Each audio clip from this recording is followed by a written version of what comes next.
autobus Vaporetti è diventato pericoloso. I sindacati denunciano le aggressioni al personale dell'ultimo periodo e la carenza di organico a bordo dei mezzi come nelle biglietterie. Presentati stamane dalla Regione i primi risultati del protocollo sulla logistica firmato un anno fa, stretta su sicurezza e legalità. Alta tensione a Caparsetti per la chiusura della scuola dell'infanzia Santa Teresa d'Orsoduro, per l'opposizione a smantellamento di servizi, per la maggioranza è razionalizzazione. Il presidente degli albergatori Jesolani spegne le polemiche di questi giorni, annuncia per le feste natalizie Jesolo è pronta ad accogliere i turisti. Le bollette esorbitanti costringono alla chiusura l'unico supermercato di Cessalto, facendo così mancare un servizio di prossimità. Per noi è come un lutto, dice il titolare. Il Festival di Storia della Salute di Venezia sbarca anche all'Accademia di Belle Arti, alla sede centrale delle Zattere, una mostra per approfondire i punti di contatto tra arte e sanità. Tante iniziative anche in terraferma nell'ambito dell'Ottobre Rosa, a partire dalla sfilata di domani sera al Teatro Toniolo, che vedrà la partecipazione di molte donne che loro malgrado hanno conosciuto il tumore al seno. Bentrovati, buonasera telespettatrici, telespettatori di Antenna 3. In primo piano per questa edizione veneziana dei nostri telegiornali la cronaca sindacale, con il nuovo grido d'allarme dei sindacati che riguarda molto da vicino il settore del trasporto pubblico locale.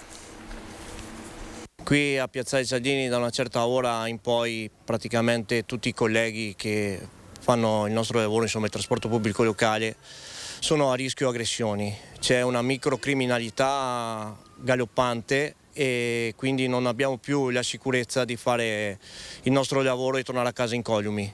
A Mestre può capitare di affrontare un turno di lavoro con la paura di essere aggrediti, e venerdì lo sciopero regionale di un'ora proclamato da CGIL e Cisle-UIL per ricordare lo studente che ha perso la vita in un'azienda di Noventa di Piave e chiedere sicurezza sul lavoro si tingerà anche di un significato particolare per gli addetti al trasporto pubblico.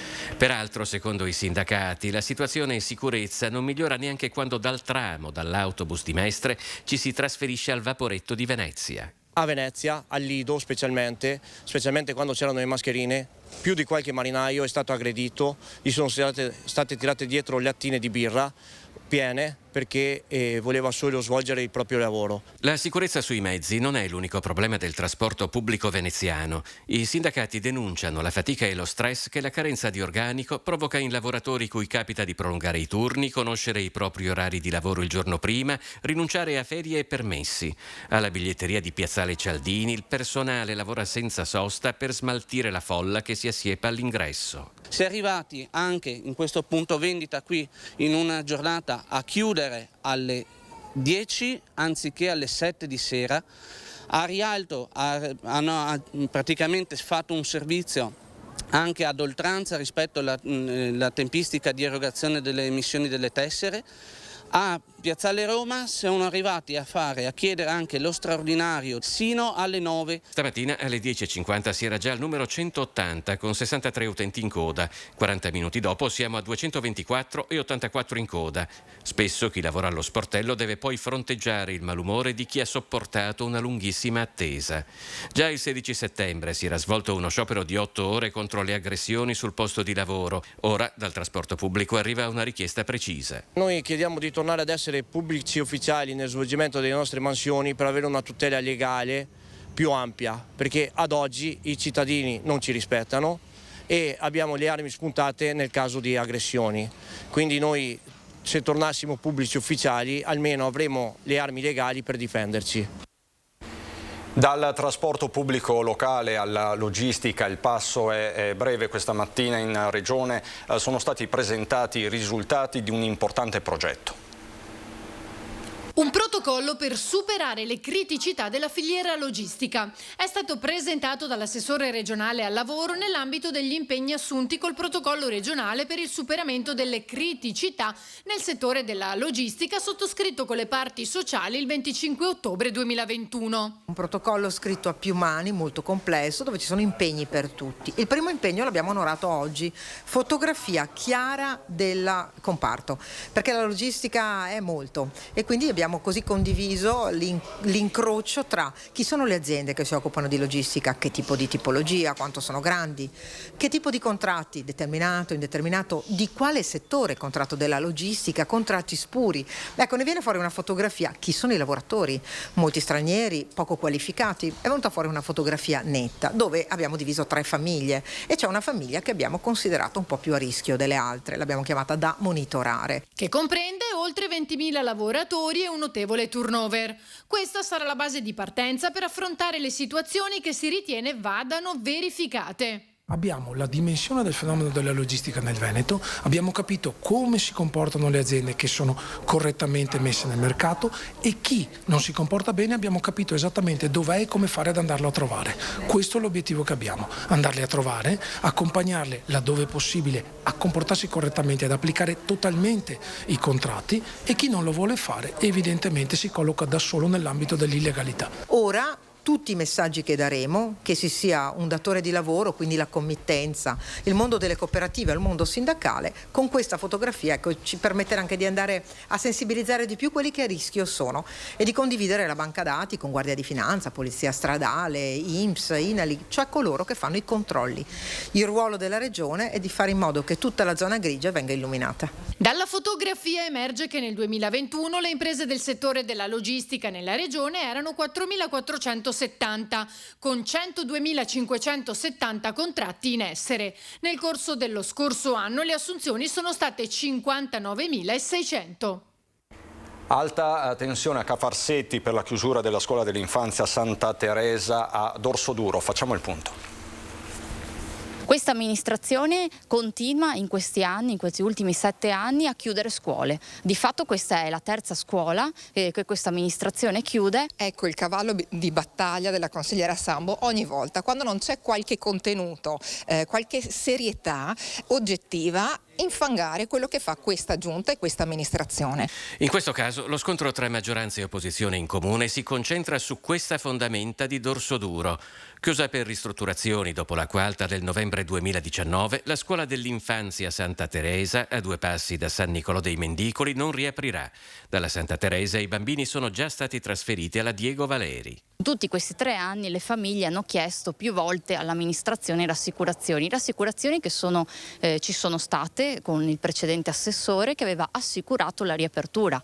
Quindi ovviamente campagna elettorale per essere rieletti si promette la riapertura della scuola, poi superata la fase elettorale invece le promesse non vengono mantenute, una delle tante. In barba ai principi educativi, al buon senso, alla razionalità, alla buona gestione delle cose, anche nell'ottica del risparmio, visto che parliamo di caro bollette, la consigliera vorrebbe riattivare un istituto che accoglierebbe almeno il triplo dei ragazzi per accoglierne una decina. Ma non sarà meglio che stiano tutti insieme esattamente in una scuola che è vicinissima, come loro stessi dell'opposizione hanno riferito? Secondo Monica Sambo la crisi energetica è l'alibi perfetto del comune per sdoganare l'ennesimo scippo ai veneziani. E se vogliamo riattirare le famiglie a Venezia dobbiamo ripartire proprio da degli investimenti che riguardano i più piccoli e le famiglie. Vediamo se l'amministrazione vorrà cogliere questa sfida oppure utilizzare magari per qualche foresteria o altri tipi di scopi ancora che non abbiamo compreso questo immobile.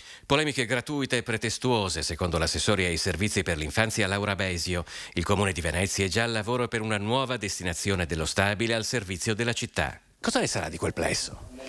Sicuramente non resterà dismesso, questo è un impegno che ci prendiamo come amministrazione comunale. Sono in atto delle interlocuzioni anche con lo IUAV, staremo a vedere, sicuramente sarà restituito alla cittadinanza. Torniamo alla cronaca sindacale e occupiamoci del caso Bottecchia dopo il grande incendio. Si è svolto ieri l'incontro tra i lavoratori della Bottecchia, l'amministratore delegato Mariano Roman con altri dirigenti del gruppo e i rappresentanti dei sindacati. Sul tappeto i tempi e i modi della ripresa dell'attività dopo il vasto incendio che ha distrutto gran parte del magazzino dell'azienda. Andiamo incontro a un periodo di cassa integrazione a rotazione di almeno 3 mesi per 52 lavoratori, 36 operai, 16 impiegati, ha spiegato Cristian Modesto, sindacalista della FIOM. Ma il periodo di rallentamento dell'attività sarà gestito in modo che i lavoratori siano coinvolti a rotazione in maniera equa. L'azienda si sta infatti riorganizzando proprio come l'amministratore aveva assicurato. C'è voglia di ripartire in fretta. Bottecchi, ha concluso il sindacalista, ha dimostrato una concreta volontà di ripresa. Abbiamo anche apprezzato l'impegno ad anticipare ai lavoratori gli importi della cassa integrazione senza aspettare l'erogazione dell'INPS.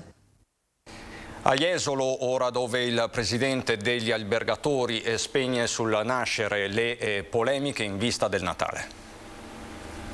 Jesolo è pronta a riaprire gli hotel nel periodo delle feste natalizie. Non saranno nel numero che ci aspettavamo che avevamo negli anni scorsi, ma le 20, 25, forse anche 30 strutture operative nel periodo Natale-Capodanno saranno sicuramente pronte ad accogliere i nostri turisti. Il presidente dell'Associazione Jesolana Albergatori risponde a chi negli ultimi giorni ha parlato di un periodo buio per Jesolo, fatto di chiusure e inospitalità, una mancanza di rispetto soprattutto verso gli imprenditori, ha evidenziato, oltre che un danno d'immagine. Gli imprenditori che vedono nella stagione invernale parte del loro fatturato sono sicuramente interessati a questo e durante la stagione estiva tendono anche a programmare, a preparare, a promozionare tutta la serie di eventi, di concerti, di manifestazioni che durante il periodo invernale l'amministrazione comunale e i privati mettono in campo. Nonostante l'aumento dei costi ci sarà sicuramente un aumento anche dei prezzi, ma questo sarà chiaramente capito dall'ospite, dal cliente che conosce questi aumenti e ne è consapevole, quindi l'aumento dei prezzi non sarà sicuramente un punto critico, però penso che verrà accettato dalla nostra clientela. Gli albergatori stanno comunque continuando a lavorare perché si possa intervenire sul caro bollette. Ci auguriamo che il nuovo governo ci dia delle risposte precise e puntuali. Già qualcosa è stato portato dal governo Draghi, aumento del credito d'imposta, le banche ci hanno aperto dei prestiti agevolati per far fronte alle bollette, rateizzazione delle bollette non siamo riusciti a ottenerlo, però insomma il supporto delle banche è stato importante su questo. Caro bollette che già miete delle vittime, così a Cessalto. Mi aspetto da un giorno all'altro lo stacco della corrente e quindi in quel momento l'attività cesserà. Insomma, i clienti sono stati avvisati che potrebbero anche arrivare una mattina e trovare le serrande chiuse. Riccardo Bozzato, 48 anni, di Portogruaro, è il titolare del supermercato D'Itali di via Roma a Cessalto, attività che il caro energia ha messo in ginocchio e che di fronte a bollette che Bozzato definisce insostenibili sta chiudendo, privando il paese dell'unico supermercato. C'è un ortofrutta, ma comunque come servizio completo è l'unico del paese. Siamo un negozio di servizio, ma che comunque aiutava le persone anziane, persone con scarsa mobilità a servirsi in qualche modo di una spesa quotidiana, insomma. E adesso non lo so cosa succederà. A luglio e agosto l'elettricità è triplicata. Se nel 2021 la bolletta era di circa 3.000 euro, ora è schizzata a 9-10.000 e chissà da questo mese in poi di quanto ancora salirà. La chiusura costerà il posto di lavoro a 4 dipendenti. I clienti stanno aiutando loro e Bozzato a smaltire i prodotti in vendita. Tanta la solidarietà tra la gente e tanto dispiacere. In questi giorni stiamo ricevendo un sacco di testimonianze d'affetto da parte dei clienti che arrivano, ci portano dei regali, dei dolci, ci fanno coraggio e alcune clienti si mettono a piangere, dispiaciute della nostra situazione. Non ho neanche più parole perché veramente in questo momento poi ho le mie preoccupazioni perché è come chiudere costa e quindi mi trovo a chiudere con debiti. Bozzato ha chiesto aiuto anche al comune, ma margini l'ente pubblico non ne ha, non rimane che abbassare le serrande. È come quasi un lutto, cioè perdere una persona, perché comunque dispiace, insomma il rapporto con le persone per me è importante. Voltiamo pagina, ritorniamo a Venezia per parlare del Festival di Storia della Salute. Venezia istituisce il primo Ministero della Sanità al mondo, proprio per il controllo della peste e riesce a controllarla molto prima, in termini molto temporali, molto più ridotti di altri stati. Quindi ci ha insegnato molto la storia veneziana, di come viene gestita. Basta parlare anche del lazzaretto, insomma, che nasce il concetto stesso qua a Venezia. E di questo vogliamo continuare a darne testimonianza, mostrando anche i luoghi dove si è svolta questa cura, perché in questi luoghi non c'era solo dolore e tristezza, ma anche bellezza, sul tema che anche la bellezza aiuta a curare. Il Festival di Storia della Salute di Venezia sbarca all'Accademia di Belle Arti. I punti di contatto tra arte e sanità sono maggiori di quanto si possa pensare. In questo caso persino a partire dal luogo, l'attuale sede centrale dell'Accademia sulla fondamenta delle Zattere. Se volgete lo sguardo qua, noterete che questo è uno degli ospedali storici, grandi ospedali di Venezia, l'ospedale Incurabili, quindi c'è anche questa connessione tra salute e bellezza che qui vogliamo sottolineare in particolar modo. Nel segno della storia della salute, l'Accademia ha esposto una vasta serie di opere degli allievi dell'Ottocento insieme a 50 tavole di legno anatomico realizzate dagli studenti di oggi attraverso antichi calchi e l'antico catalogo del Caldani, provenienti dall'archivio della Scuola Grande di San Marco. Noi potremmo immaginare una storia della rappresentazione artistica del corpo e delle sue parti in connessione con la storia della medicina, ma non di meno in connessione con la storia stessa delle arti. La storia delle arti è fatta di una componente scientifica, non va dimenticato questo. Partito con l'affolato concerto della Big Vocal Orchestra alla Basilica dei Santi Giovanni e Paolo, il festival ha riscosso un crescente consenso alle varie iniziative che lo compongono. Siamo overbooking, c'è un grande interesse. Questo è il primo festival di storia della salute italiano, il primo festival che mette assieme due città di mare, una città sull'Adriatico e una città sul Tirreno, perché lavoriamo con Napoli, e quindi potremmo usare come slogan quello che a me pare una cosa molto naturale, visto che siamo città di mare. Il festival è un mare di salute. E tra Laguna e terraferma, a proposito di salute, si muove l'Ottobre Rosa. Dopo la partenza del vaporetto rosa, che quest'anno toccherà anche le zone più difficoltose della laguna per sensibilizzare alla prevenzione del tumore al seno, sono moltissime le iniziative nell'ambito dell'Ottobre Rosa. Prima fra tutte la sfilata di giovedì 6 ottobre alle ore 20 al Teatro Tognolo di Mestre, che vedrà protagoniste 43 donne dai 28 ai 73 anni delle associazioni Rosa del Veneto, che porteranno in passerella la loro forza nell'affrontare la malattia, ma anche per ribadire che la femminilità, nonostante le terapie, la mastectomia, la paura, rimane più forte che mai.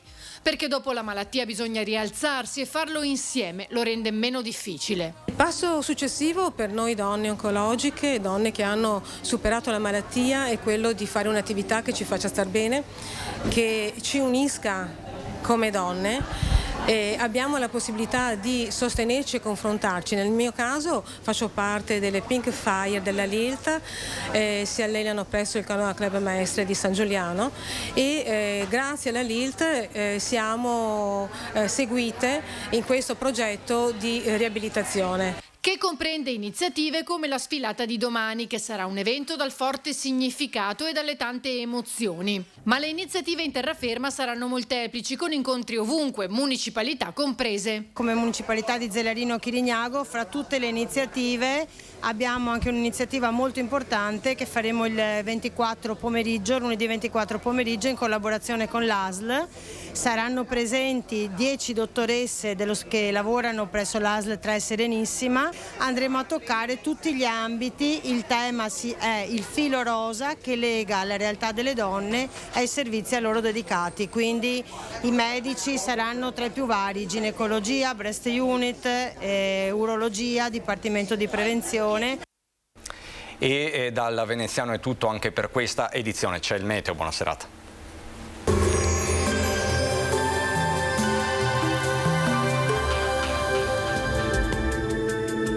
Benvenuti al meteo. Alta pressione sempre ben presente sull'Italia, bel tempo e clima molto mite sul nostro territorio.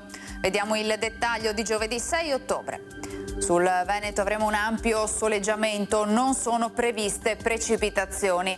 La stabilità atmosferica favorirà il ristagno di un po' di umidità a quote medio-basse, in particolare su pianura e sulle valli sarà possibile qualche locale nebbia.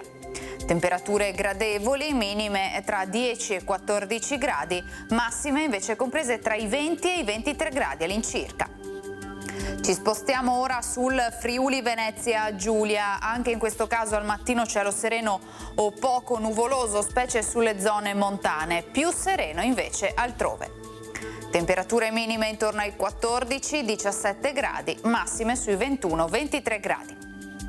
Infine diamo uno sguardo alla situazione del Trentino Alto Adige. Avremo locali nubi basse al mattino, poi decisamente più soleggiato. Temperature minime intorno ai 10-12 gradi, massime sui 25 gradi all'incirca, dunque molto gradevoli. Dal meteo di Antena 3 per ora è tutto, grazie per l'attenzione, arrivederci.